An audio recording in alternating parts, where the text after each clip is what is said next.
ait vu l'horreur. Les prêtres y subissent des tourments inimaginables. Par une nuit glaciale de l'hiver 1372, dans une petite cellule de pierre surplombant les rues de Rome, une femme de 69 ans rendit son dernier souffle. Ses serviteurs se précipitèrent à son chevet. Ils cherchèrent son pouls, rien. Ils placèrent un miroir devant ses lèvres. Aucune buée ne vint troubler le verre.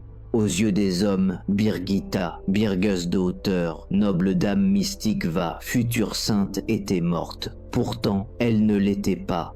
Elle se trouvait ailleurs dans les profondeurs. Ce dont elle fut témoin durant l'heure qui suivit fut consigné dans des documents que l'Église préserve depuis plus de 6 siècles. Des documents que les théologiens ont analysés, débattus, et c'est ici que vous devriez vous inquiéter, ont largement cessé d'évoquer publiquement. Sa description de l'enfer était l'un des récits les plus détaillés de la littérature mystique catholique. Ce n'est pas de la poésie, ce n'est pas une métaphore. Selon ceux qui ont examiné son témoignage sous serment, elle s'est exprimée comme un témoin oculaire. Elle a décrit ce qu'elle a vu à la manière d'un journaliste de guerre, et ce qu'elle a vu devrait terrifier quiconque est en vie aujourd'hui. Mais avant de descendre ensemble dans ces ténèbres, il vous faut comprendre un point crucial. Il ne s'agit pas d'une légende transmise par des siècles de folklore. Ce n'est pas une histoire inventée par des paysans médiévaux pour effrayer les enfants. C'est une expérience mystique, documentée, soumise à un examen théologique rigoureux. De nombreux dignitaires de l'Église ont interrogé les confesseurs de Brigitte, ses compagnons et Brigitte elle-même. Ces révélations ont été scrutées par le cardinal Juan de Torquemada, non pas le célèbre inquisiteur, mais un théologien antérieur à la réputation irréprochable.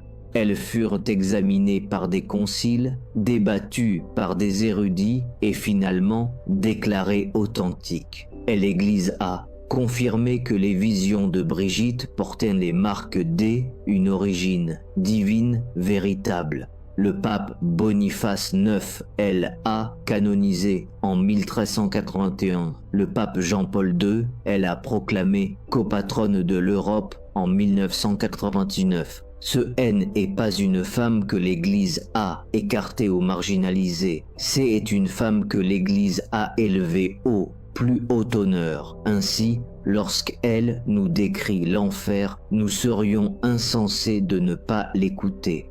Pourtant, voici ce qui me hante au fil de mes recherches. Presque plus personne n'en parle. Cherchez des sermons sur la vision de l'enfer de Brigitte.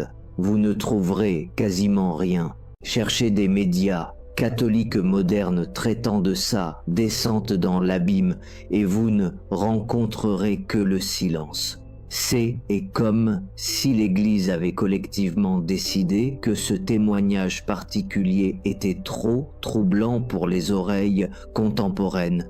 Mais peut-être que les oreilles, dès aujourd'hui, sont précisément celles qui ont le plus besoin de l'entendre.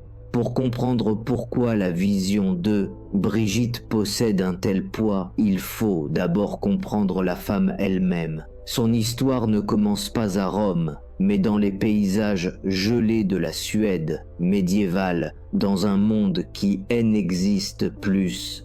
Elle naquit vers 13 dans la province d'Uland, au sein de elle, une des familles les plus puissantes du royaume de Suède. Son père Birger Persson était un riche propriétaire terrien et législateur. Sa mère Ingeborg était liée par le sang à la famille royale. Brigitte était destinée à une vie de privilèges, de confort et d'influence politique. Mais quelque chose distinguait cet enfant. À l'âge de un âge où la plupart des enfants ne songent que au jeu, Brigitte eut sa première vision. Elle vit la Vierge Marie posait une couronne sur sa tête.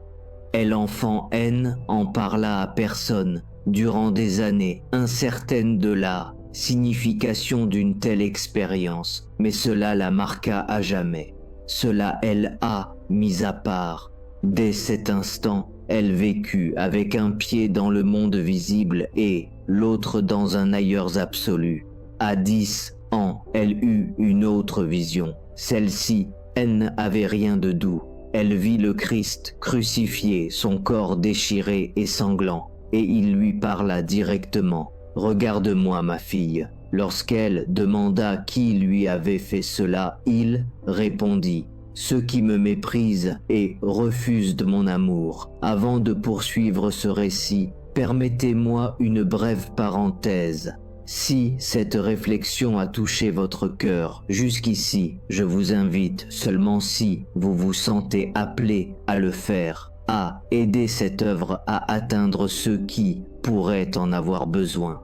Et l'Écriture dit que votre lumière luise ainsi devant les hommes afin qu'ils voient vos bonnes œuvres et qu'ils glorifient votre Père qui est dans les cieux. Matthieu 516. En vous abonnant, en laissant un commentaire ou en partageant cette vidéo, vous aidez cette lumière à se diffuser un peu plus loin dans le monde. Un acte de charité discret. Merci. Amen. La plupart des adultes ne supporteraient pas une telle image de souffrance. Brigitte, elle la porta en elle le reste de sa vie. À 13 ans, selon les coutumes de son époque, elle fut mariée à Ulf Gudmarsson, un noble de bonne réputation. On aurait pu croire que c'était la fin de sa vocation mystique, une jeune visionnaire, absorbée par les devoirs du mariage et de la maternité. Mais ce fut le contraire. Brigitte et Ulf vécurent un mariage d'une sainteté remarquable. Ils eurent 8 enfants, ils priaient ensemble, ils donnaient généreusement aux pauvres. Elle, une d'eux, leur fille, Catherine, deviendra elle-même une sainte. Pendant près de 3 décennies, Brigitte vécut en tant qu'épouse, mère et femme de la noblesse. Mais les visions ne cessèrent jamais. Elles devinrent plus fréquentes, plus intenses, plus urgentes. Puis en 1344, Ulf mourut. Brigitte était au début de la quarantaine et quelque chose en elle se brisa. Celle qui avait équilibré ses expériences mystiques avec ses devoirs mondains se sentit appelée à abandonner entièrement le monde. Elle distribua ses richesses, elle revêtit les habits rudes de la pénitente, elle se consacra totalement à Dieu. Alors les révélations affluèrent comme si une digue avait rompu. Le Christ lui apparut, la Vierge Marie lui apparut, des saints et des anges se manifestèrent. Ils dictèrent des messages que Brigitte consigna fidèlement, ou plutôt qu'elle dicta à ses confesseurs, car ces visions la laissaient souvent dans des états rendant l'écriture impossible. Ces messages remplirent 8 volumes, connus sous le nom de Révélations, les Révélations célestes. Ces ouvrages contenaient des prophéties, des avertissements au pape et au roi, des appels à la réforme de l'Église et des enseignements mystiques détaillés. Ce n'étaient pas les divagations d'une excentrique isolée. Ils furent examinés par les plus grands esprits théologiques du XIVe siècle. Ils furent jugés orthodoxes, ils furent lus par les papes et influencèrent la politique de l'Église. Mais voici ce que vous devez comprendre avant d'aller plus loin. Parmi toutes ces révélations, toutes ces visions du Christ, de Marie et des saints, il existe certains passages que l'Église a toujours traités avec une gravité particulière. Des passages qui ne traitent pas du ciel, mais de son opposé. Des passages où Brigitte décrit avec un détail insoutenable ce qui existe sous la surface de la réalité, ses visions de l'enfer. Et le plus troublant de ces passages décrit ce qui se produisit lors de cette nuit d'hiver 1372, alors que le corps de Brigitte gisait immobile dans sa demeure romaine et que son âme voyageait là où aucun vivant n'est censé s'aventurer. La descente commença avertissement. Selon le propre témoignage de Brigitte, elle se sentit soudainement tirée vers le bas. Non pas une chute, mais une attraction irrésistible, comme si des mains invisibles étaient saisies de son âme pour l'entraîner vers une destination encore invisible. La sensation, rapporta elle plus tard, était celle d'une impuissance absolue. Elle ne pouvait résister, elle ne pouvait ralentir, elle ne pouvait que subir. La première chose qu'elle remarqua fut l'obscurité. Ce haine n'était pas une obscurité ordinaire. Ce haine n'était pas l'ombre d'une pièce sans bougie ou d'une nuit sans lune. C'était l'obscurité comme une substance, comme une présence. Elle l'oppressait de toutes parts. Elle avait un poids, elle avait une intention, image d'une âme haée par les ténèbres. Les ténèbres de l'enfer, expliquera Brigitte plus tard, ne sont pas simplement l'absence de lumière, elles sont l'absence de Dieu. Et dans ce vide, quelque chose d'autre est installé, quelque chose qui est. Elle prit alors conscience de certains sons au début, lointains comme un tonnerre sourd, mais à mesure qu'elle descendait, ils devinrent distincts et elle comprit qu'il ne s'agissait nullement de tonnerre. C'étaient des cris, des millions de cris, superposés, entremêlant dans une continuité atroce, un océan d'angoisse, humaine si vaste que son esprit ne pouvait le concevoir. Elle écrivit plus tard que la souffrance, entendue en ses premiers instants, surpassait toute la douleur dont elle avait été témoin en 60 vies terrestres, pire que les pestes, les guerres ou le deuil. Et pourtant, elle n'avait encore rien vu. Ce qui suivit brisa sa compréhension même de la réalité, car elle avait toujours cru, comme tout chrétien, que la création de Dieu est fondamentalement bonne, que même dans sa chute, le monde reflète la beauté de son Créateur, qu'il y a toujours un espoir, une rédemption, une grâce possible. En enfer, rien de tout cela n'existe. Ce qu'elle vit lorsque l'obscurité se déchira, n'était pas un lieu créé par Dieu. C'était un lieu créé par le rejet de Dieu. Un lieu qui existe parce que des âmes ont choisi, librement choisi, de se séparer de leur Créateur pour l'éternité. Et dans cette séparation, elles étaient devenues quelque chose qui n'était plus tout à fait humain. Les damnés, elle les vit. La description que fait Brigitte des âmes en enfer est un des passages les plus dérangeants de toute la littérature mystique. Je dois vous avertir, ce qui suit n'est pas plaisant. Mais si nous voulons prendre son témoignage au sérieux, nous ne pouvons détourner le regard des vérités qui nous bousculent. Elle vit des âmes innombrables, mais elles n'étaient plus ceux qu'elles étaient de leur vivant. En enfer, rapporte Brigitte, et l'âme revit, une forme qui reflète son état spirituel. Image médiévale de la des années. Les âmes qu'elle vit étaient déformées par leurs péchés, tordus, corrompus. Elle gardait un vague contour d'humanité, mais ce contour était recouvert par quelque chose de monstrueux. Ceux qui avaient été consumés par la luxure possédaient des corps brûlants, d'un désir perpétuellement inassouvi. Un feu qui consume sans tuer, qui tourmente sans fin. Leurs yeux étaient emplis d'une faim que rien ne pourrait combler.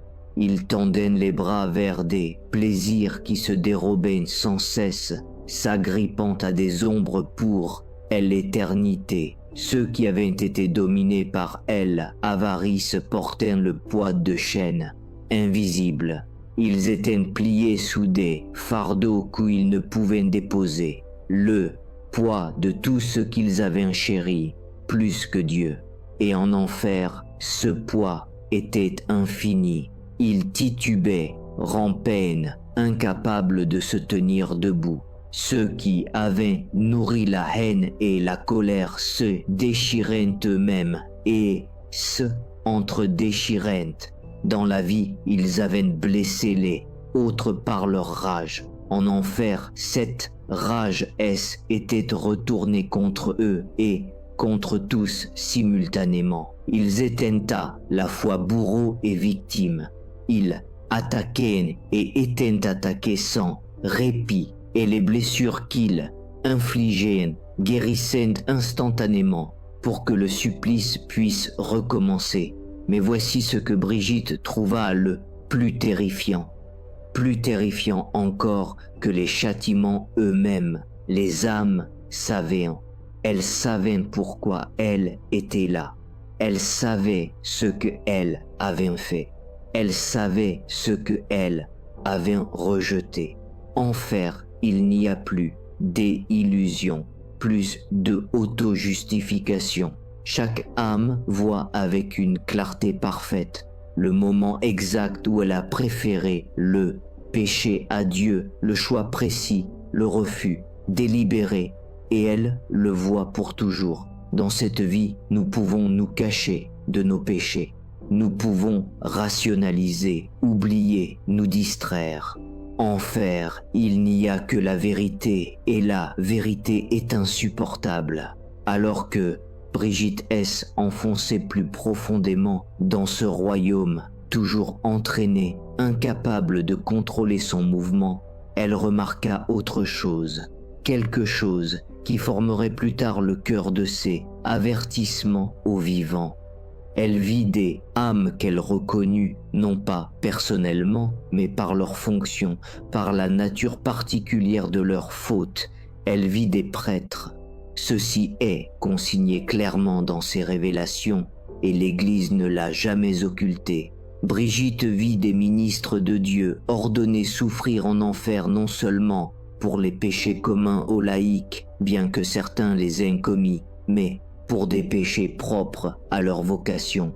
Ils avaient célébré la messe sans révérence.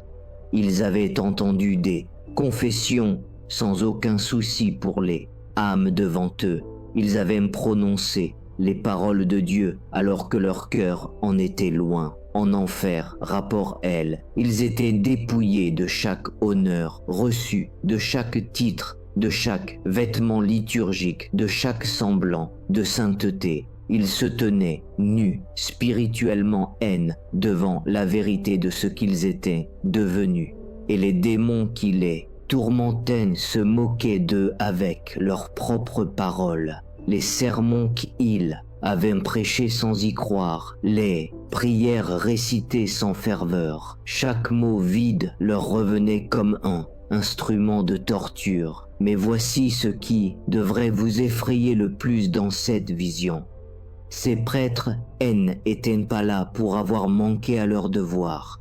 Beaucoup d'entre eux les avaient accomplis à la perfection. Ils avaient prononcé les paroles exactes. Ils avaient fait les gestes prescrits. Ils avaient administré les sacrements avec une rigueur irréprochable. Ils étaient là parce qu'ils avaient fait tout cela sans amour. Ils avaient mimé les gestes de la foi sans la substance de la foi. Ils avaient pratiqué la religion sans la relation. Ils avaient servi l'Église sans servir le Christ. Et c'est ici que l'avertissement résonne à travers les siècles jusqu'à nous. Car ce piège ne guette pas seulement les prêtres, il guette quiconque réduit la religion à une routine, quiconque récite des prières sans prier, quiconque assiste à la messe sans rencontrer le Christ, quiconque reçoit la communion sans être en communion. Les simulacres de la foi ne sont pas la foi et l'enfer est peuplé d'âmes qui, haine, ont jamais saisi la différence. Image d'une église vide ou de mains, jointes sans vie. La descente de Brigitte se poursuivit. Chaque niveau révélait de nouvelles formes de souffrance, de nouvelles catégories de damnés, des horreurs, ajoutantes aux horreurs. Elle décrivit plus tard cette expérience comme la traversée d'un océan de douleurs dont elle ne pouvait sonder les abysses. Elle vit les menteurs. Leur langue était percée et transpercée par des instruments qu'elle ne put décrire. Chaque parole mensongère, trompeuse ou manipulatrice était devenue une réalité solide revenue pour les blessés. Dans la vie, ils avaient utilisé le langage pour égarer, manipuler et détruire, en faire. Le langage se retournait contre eux. Elle vit les orgueilleux. Ceux qui s'étaient exaltés au-dessus des autres étaient désormais au-dessous de tous. Ceux qui exigeaient les honneurs étaient dépouillés de toute dignité, mais le tourment suprême, observa Brigitte, était qu'ils ressentaient encore leur orgueil. Ils étaient toujours persuadés de mériter mieux, se croyant toujours supérieurs.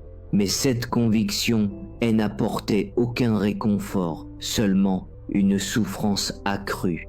Leur orgueil était devenu leur prison. Elle vit ensuite ceux qui avaient poussé les autres au péché. Ici, le témoignage de Brigitte devient presque insoutenable, car les âmes qui ont corrompu autrui, qui ont enseigné le mal, qui ont normalisé le vice ou l'ont fait paraître pour un bien portant non seulement le poids de leur propre faute, mais celui de chaque péché qu'elles ont suscité chez les autres. Le maître du mal souffre pour chaque disciple, le corrupteur souffre pour chaque âme corrompue. La chaîne d'influence étend à elle infinie et l'instigateur en ressent chaque maillon. Imaginez cela, un homme dont le mensonge en entraîne un autre, une culture qui normalise un vice se propageant à des millions d'individus. En enfer, ils subissent les conséquences de chaque péché en aval et elle descendait encore. Ce qui suit est la partie du récit que même les érudits citent rarement. Elle atteignit un niveau où les démons résidaient non comme des tourmenteurs abstraits, mais comme des êtres présents, visibles et personnels. La description qu'en fait Brigitte éloigne de l'imagerie médiévale classique. Elle ne vit pas des diables, de caricatures avec cornes et fourches. Elle vit des êtres d'une intelligence prodigieuse et une haine profonde, spécifiquement dirigée contre l'humanité. Elle comprit alors que les démons furent jadis des anges. Ils étaient beaux, bons et vivaient en présence de Dieu, et ils ont choisi librement de rejeter tout cela. Ils ont regardé l'amour infini et ont dit non. C'est pourquoi leur haine envers l'homme est si intense, parce que l'humain, lui, peut encore choisir. Et l'humain a encore du temps. L'humain peut encore se repentir. Chaque âme qui échappe à l'enfer est un rappel de la rédemption qu'ils ne connaîtront jamais. Ils ne tourmentent pas les damnés par plaisir sadique, mais parce qu'ils détestent que Dieu aime l'humanité. Chaque âme enfer est une victoire qu'ils savourent, car elle représente une âme qui ne connaîtra jamais l'amour divin, image saisissante de la chute des anges ou d'un combat spirituel. Alors qu'elle se tenait parmi eux, ils tournèrent leur attention vers elle Elle n'était pas damnée, elle n'était qu'une visiteuse et il le savait. La haine qu'elle sentit alors était indescriptible. Ce haine n'était pas une colère passagère, mais une haine ontologique tissée dans la structure même de leur être. Ils ne pouvaient la toucher, une barrière invisible la protégeait. Mais il hurlait des accusations, récitant chaque péché, chaque faiblesse, chaque doute de sa vie. Pendant un instant, Brigitte se demanda si sa place n'était pas là. Après tout, c'est là, expliqua-t-elle, est l'arme absolue de l'enfer, le désespoir. Les démons cherchent à convaincre chaque âme que le pardon est impossible, que les péchés sont trop nombreux. Le désespoir est le piège final. Mais une présence rappela à Brigitte sa mission, et soudain elle commença à remonter. Le retour fut violent d'une rapidité extrême.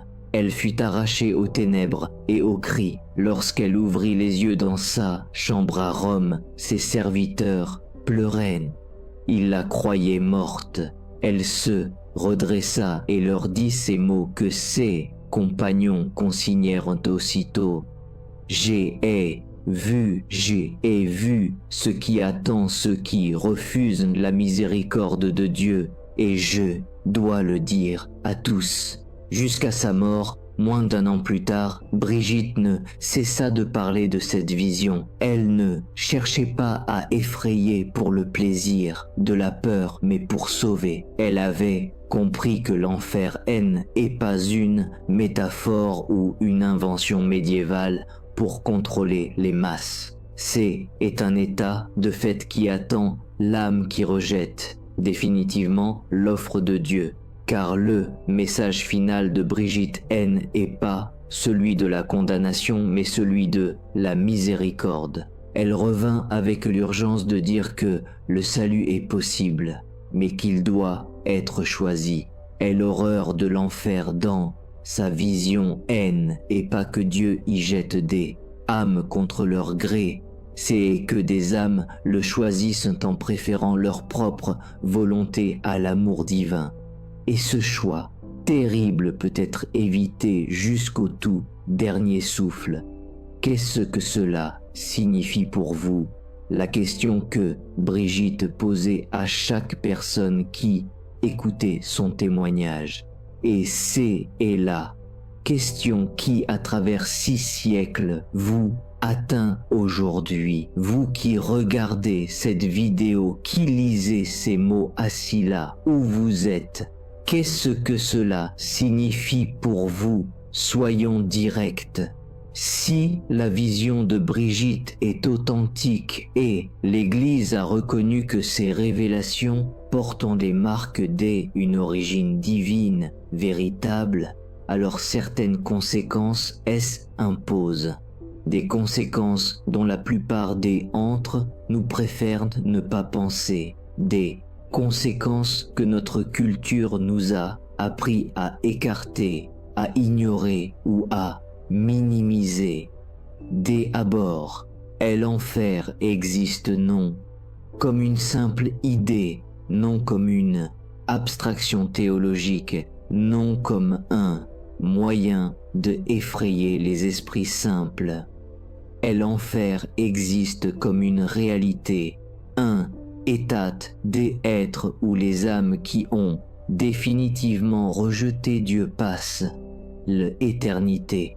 Brigitte l'a vu, elle ne l'a pas déduit, ni imaginé, ni conclu de principe théologique. Elle l'a contemplé par cette forme de perception qui opère lorsque l'âme est séparée du corps. Elle en a entendu les cris, elle en a vu les habitants, elle en a ressenti la haine. Si vous accordez crédit à son témoignage et l'Église vous donne de solides raisons de le faire, alors l'enfer n'est pas une option. Ce n'est pas une doctrine que l'on peut accepter ou rejeter selon ses préférences personnelles. C'est une réalité avec laquelle il faut composer. Ensuite, des âmes y vont. C'est là que les sensibilités contemporaines se révoltent le plus. Nous aimerions croire en un Dieu qui sauve tout le monde indépendamment de nos choix. Nous aimerions penser que l'enfer, il existe, est vide ou presque. Nous aimerions croire que un Dieu d'amour ne permettrait jamais à quiconque de souffrir éternellement. Mais Brigitte a vu des millions d'âmes. Elle n'a pas vu un enfer vide. Elle n'a pas vu un lieu peuplé de quelques rares, des années. Elle a vu un océan d'âmes en souffrance, plus nombreuses qu'elle ne pouvait les compter, plus qu'elle ne pouvait les supporter. Des âmes qui avaient vécu des vies semblables aux nôtres, des âmes qui avaient eu des occasions de se repentir, qui avaient eu accès à la miséricorde de Dieu, mais qui l'avaient refusé. Et l'Église n'enseigne pas que un individu précis se trouve en enfer. Elle n'a jamais déclaré qu'une personne nommée était damnée. Cette connaissance appartient à Dieu seul, mais l'Église enseigne et a toujours enseigné que l'enfer est une possibilité réelle, que la damnation est un danger véritable, que les choix que nous faisons dans cette vie ont des conséquences éternelles. La vision de Brigitte confirme cet enseignement de la manière la plus saisissante qui soit. Troisièmement, vos choix ont une portée éternelle. C'est et peut-être la conséquence la plus importante du témoignage de Brigitte. Dans notre culture actuelle, nous avons intériorisé l'idée que rien n'a vraiment d'importance. Tout est relatif. Chacun fait ce qui lui semble bon car, au fond, tout finit par se arranger de la même façon. Brigitte a vu le contraire. Elle a vu que les choix faits dans le temps résonnent dans l'éternité. Elle a vu que les péchés non confessés, non repentis, non abandonnés deviennent des traits permanents de la réalité de l'âme. Elle a vu que la différence entre le ciel et l'enfer n'est pas un arbitraire divin, mais la conséquence naturelle de ce que nous choisissons de devenir. Chaque péché que vous commettez sans vous en repentir vous façonne, vous modèle, vous oriente dans une direction. Et si vous persévérez longtemps dans cette direction, vous en atteindrez la destination. Ce n'est pas de la cruauté divine, c'est le respect divin de la liberté humaine. Dieu ne forcera personne à entrer au ciel. Il ne violera pas vos choix. Il ne vous sauvera pas contre votre volonté. Si vous le désirez, il est infiniment disponible. Si vous ne le désirez pas, il respectera ce choix pour toujours. À ce stade, une tentation surgit, le désespoir. Si l'enfer est réel, si des âmes y vont réellement, si nos choix comptent éternellement, alors le poids de la responsabilité peut sembler écrasant. Chaque décision devient terrifiante, chaque péché potentiellement fatal. La vie spirituelle ressemble à une marche sur une corde raide au-dessus d'un abîme infini. Mais ce n'est pas ce que Brigitte voulait transmettre et ce n'est pas ce que l'Église enseigne. Rappelons-nous ce que fit Brigitte à son retour de cette vision. Elle ne s'enferma pas dans une chambre pour trembler. Elle ne se paralysa pas de peur. Elle passa ses derniers mois à parler avec urgence d'une seule chose, avant tout, la miséricorde de Dieu, cette miséricorde disponible, accessible, infinie, patiente. Le même Dieu qui permet l'existence de l'enfer comme conséquence de la liberté humaine offre aussi tous les moyens possibles de y échapper. Il est incarné en Jésus-Christ pour ouvrir les portes du ciel. Il a institué les sacrements pour nous communiquer sa grâce. Il a établi le sacrement de la confession pour pardonner les péchés. Il a fondé l'Église pour guider les âmes vers le salut.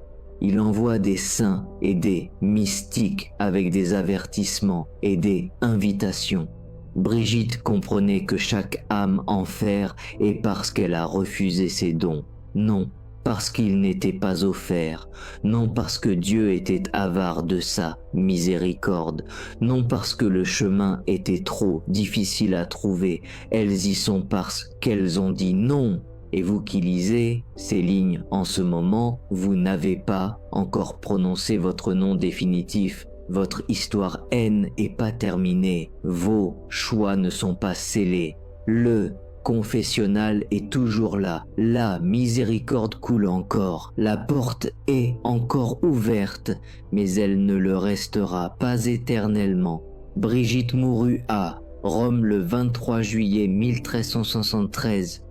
Moins d'un an après sa vision de l'enfer, elle passa ses derniers mois dans un état que ses compagnons décrivaient comme une paix profonde et une urgence simultanée. Paix car elle savait où elle allait.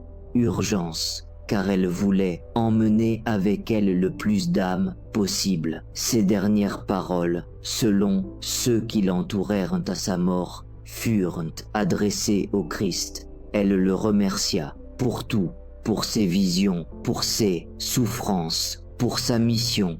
Et elle remit son âme entre ses mains. Elle fut canonisée en 1391. Ses révélations furent approuvées pour la dévotion publique. Son ordre, les Brigittines, s'étendit à travers l'Europe et existe encore aujourd'hui. Son corps repose à Vadsten en Suède, dans l'abbaye qu'elle avait fondée. Des pèlerins y viennent encore, des prières y sont encore offertes et son avertissement sur l'enfer continue de résonner.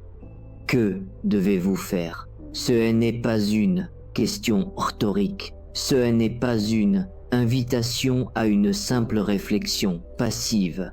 La vision de Brigitte exige une réponse. Elle exige une action. Elle exige un changement. Allez-vous confesser? Si cela fait des mois, allez cette semaine. Si cela fait des années, allez dès aujourd'hui. Il y a des péchés que vous n'avez jamais confessés, des péchés que vous avez cachés même à votre confesseur, des péchés que vous avez enfouis si profondément que vous prétendez qu'ils n'existent pas. Confessez-les, faites-les sortir à la lumière. Laissez la miséricorde de Dieu les toucher. Les âmes en enfer ne peuvent plus se confesser. Leur opportunité est éteinte à jamais. Mais vous respirez encore. Vous êtes encore ici. Le sacrement est encore accessible. Ne gaspillez pas ce don. Confessez-vous pleinement. Confessez-vous avec humilité. Confessez-vous avec un regret sincère, non pas seulement par peur du châtiment, mais par une vraie contrition d'avoir offensé le Dieu qui vous aime. Examinez votre conscience avec honnêteté, nommez vos péchés précisément. Acceptez votre pénitence avec reconnaissance. Et puis est essentiel, changez. Une confession sans conversion, elle n'est pas une vraie confession. Les âmes que Brigitte a vues avaient souvent confessé leurs péchés.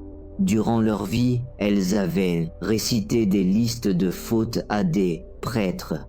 Elles avaient accompli des pénitences. Elles étaient passées par les gestes, mais elles n'avaient pas changé. Elles avaient confessé, puis étaient retournées au même péché, aux mêmes habitudes, au même schéma. Leur confession était des actes religieux, non des rencontres authentiques avec la miséricorde. Ne laissez pas cela vous arriver. Lorsque vous vous confessez, prenez la résolution, une résolution véritable, d'éviter le péché à l'avenir. Pas parfaitement, pas avec une garantie de succès, mais avec une intention sincère, un effort réel, un changement concret de comportement. Et quand vous tomberez, car vous tomberez, nous tombons tous, confessez-vous à nouveau, relevez-vous à nouveau, revenez à la miséricorde à nouveau. Les saints hainent et tiennent pas des gens qui hainent ont jamais péché. Ils étaient des gens qui hainent ont jamais cessé de revenir à Dieu après avoir péché. Il y a encore une chose que Brigitte a souligné durant ces derniers mois, un élément de son avertissement que nous ne devons pas négliger. Priez pour les autres. Les âmes en fer sont hors de portée de la prière. Leur sort est scellé, mais des millions d'âmes encore vivantes se dirigent dans cette direction. Elles ne voient pas le danger, elles ne croient pas aux avertissements, elles marchent aveuglément, presque joyeusement, vers un abîme qu'elles ne distinguent pas.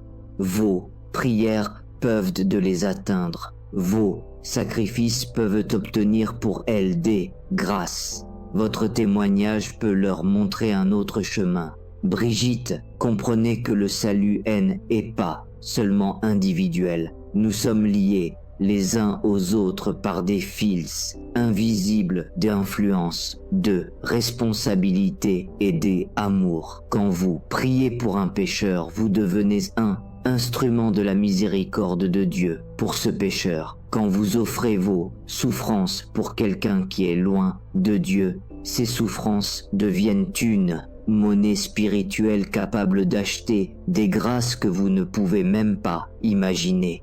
Ne sous-estimez pas cette puissance. La vision de l'enfer donnée à Brigitte ne lui était pas destinée à elle seule. Elle lui a été donnée à travers elle pour toute l'Église. Elle a été donnée pour que ceux qui l'entendent soient touchés non seulement par la crainte, mais par l'amour. Un amour assez ardent pour prier, un amour assez courageux pour témoigner, un amour assez persévérant pour intercéder en faveur des autres, même quand ils résistent. La mère qui prie pour son enfant égaré est l'épouse qui prie pour son mari. Un croyant est l'ami qui prie pour l'ami qui a perdu la foi. Ces prières comptent, elles pénètrent dans le domaine spirituel. Elles influencent des issues que nous ne comprenons pas pleinement. Priez, offrez des sacrifices, témoignez. Vous pourriez être le seul canal de grâce qu'une âme rencontrera jamais. Nous voici arrivés au terme de ce cheminement. Un cheminement qui a commencé dans une chambre froide de Rome où une noble Suédoise âgée gisait, immobile, tandis que son âme voyageait vers des lieux que aucun vivant est censé voir. Un cheminement qui nous a conduits à travers les ténèbres et les cris, à travers les démons et les damnés, à travers des horreurs que les mots peinent à approcher. Mais ce n'est pas vraiment la fin, c'est le commencement de votre réponse à ceux que vous avez entendus, le commencement des changements que vous ferez ou refuserez de faire, le commencement du reste de votre vie spirituelle désormais, vécu à la lumière d'un témoignage que l'Église conserve depuis plus de 6 siècles. Brigitte a contemplé l'enfer pendant 1 heure. Elle n'a jamais oublié ce qu'elle a vu et maintenant vous avez entendu son récit. Vous avez reçu son avertissement. Vous avez été offert la même miséricorde qui fut proposée à chaque âme qu'elle a vue dans cet endroit terrible, cette miséricorde qu'elles ont refusée et que vous pouvez encore accepter. Que ferez-vous? Le confessionnal vous attend, le prêtre est prêt, la miséricorde de Dieu coule abondamment, la porte est ouverte mais elle ne le restera pas éternellement. Sainte Brigitte de Suède, priez pour nous, priez pour que nous entendions votre avertissement, priez pour que nous accueillions la miséricorde de Dieu tant qu'il est encore temps, priez pour que nous ne voyons jamais de nos propres yeux ce que vous avez vu durant cette heure dans l'abîme. Et si ce récit vous a touché, ne le gardez pas pour vous. Partagez-le avec quelqu'un que vous aimez, quelqu'un qui a besoin de l'entendre, quelqu'un dont l'âme pourrait dépendre de recevoir cet avertissement précisément en ce moment. Nous ne savons pas combien de temps il nous reste. Aucun de nous ne le sait, mais nous savons que le temps que nous avons est un don qui prendra fin, un don qu'il faut utiliser. Utilisez-le avant que la porte ne se ferme pour toujours. Pour conclure, je voudrais vous laisser une bénédiction ancrée dans la même vérité à laquelle Sainte Brigitte a consacré sa vie. Une seule prière sincère peut ouvrir une porte de grâce. Et l'Écriture nous dit « Approchez-vous de Dieu et il s'approchera de vous ». Jacques 4,8. Si vous vous sentez touché, écrivez simplement Amen ou indiquez de où dans le monde vous suivez ceci. Chacun de nous s'approche à sa manière et parfois voir une autre âme dire Amen et l'encouragement dont quelqu'un